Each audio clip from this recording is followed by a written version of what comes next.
Fran Daisy Ridley is the central character of Sometimes I Think About Dying. She doesn't speak until 22 minutes in, not one word. The first thing she says is matter-of-fact to an extreme. I'm Fran. I like cottage cheese. There's no mystery behind why she says it. She's at an office meeting where everyone is asked to introduce themselves by sharing their favorite food.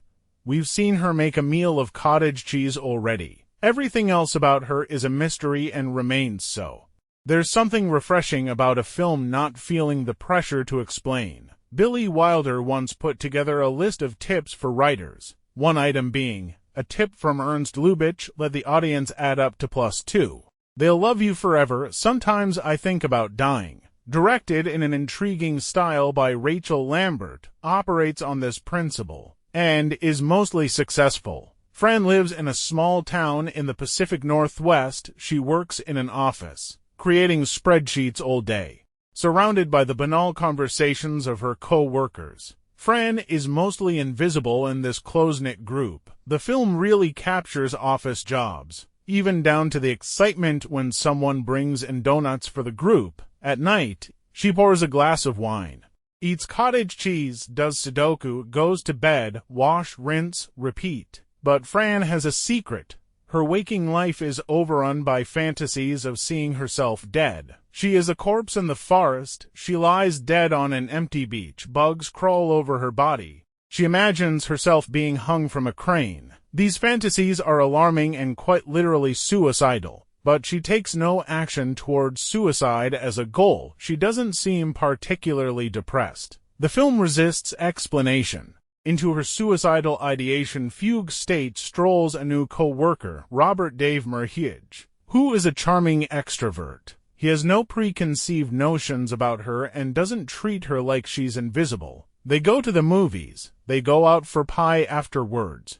They are invited to a party where the guests play a murder mystery game. Fran actually talks and participates. She tends towards the literal. She doesn't really get humor or nuance, but he's intrigued. He likes her. Fran's death fantasies are now humorously interrupted by visions of Robert. It's unclear where any of this will go. Ridley does a good job avoiding the traps of a character like Fran. Fran may rarely speak, but she is not shy. Ridley doesn't overdo Fran's quirkiness. She is believably abstracted, as though Fran can barely be dragged out of her death wish fantasy life to actually converse with the person right in front of her.